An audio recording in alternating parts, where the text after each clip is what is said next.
आज हम पढ़ेंगे फ्री बॉडी डायग्राम। आप सब देख सकते हैं एक टेबल है, वहाँ पे उसके ऊपर एक बुक पड़ी है एम मास की। मास मतलब कितना मैटर है उसमें। तो एम मास की बुक है, टेबल पे पड़ी है रेस्ट पोजीशन में। तो जो टुवर्ड्स अर्थ सरफेस फोर्स लगाएगी M ji.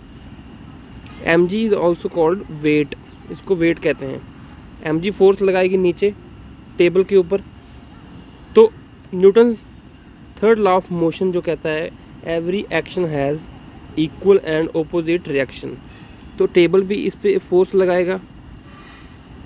Let's say that force is an.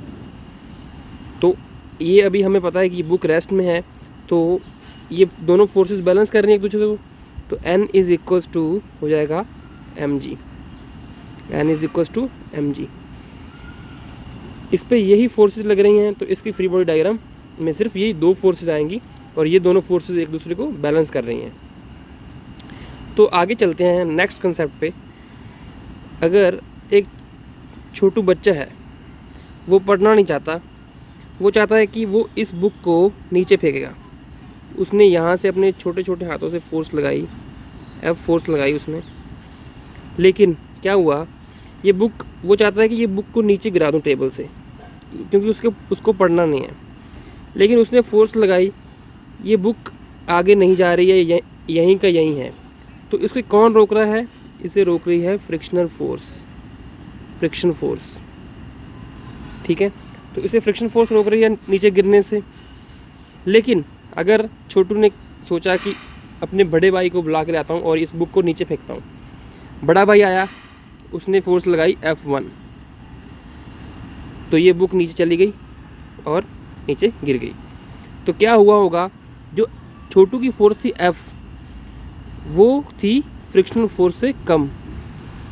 जब बड़ा भाई आया, उसने F1 फोर्स लगाई जो कि फ्रिक्शनल फोर्स से ज़्यादा थी, तो वो बुक क्या होगा, बुक मूव कर गई और नीचे गिर गई। तो इससे हमें क्या पता चलता है कि जब तक हम फ्रिक्शनल फोर्स को ओवरकम करने वाली फोर्स नहीं लगाएंगे या उससे ज़्यादा फोर्स नहीं लगाएंगे, तो जो हमारा ऑब्जेक्ट है मूव नहीं करेगा। तो ठीक है बच्चों, यहाँ से हम समझ सकते हैं कि इसकी जो फ्री बॉडी डायग्राम अब बनेगी, एम जी फोर्स नीचे, एक नॉर्मल रिएक्शन ऊपर, और अगर यहाँ से फोर्स लग रही है तो इस फोर्स को हम प्रिंसिपल ऑफ सुपरपोजिशन से यहाँ कर सकते हैं F1।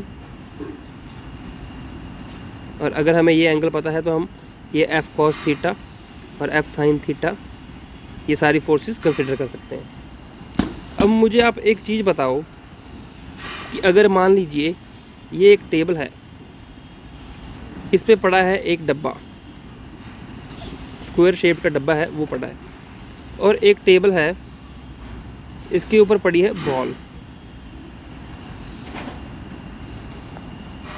अब अगर छोटू इसको पुश करेगा तो वो पुश नहीं कर पाएगा। अगर इसको ज़रा हाथ भी लगा देगा तो ये स्लाइड होके नीचे गिर जाएगी। तो यहाँ से हमें क्या पता चलता है कि जो रोलिंग फ्रिक्शन होती है, rolling friction is always less than sliding friction.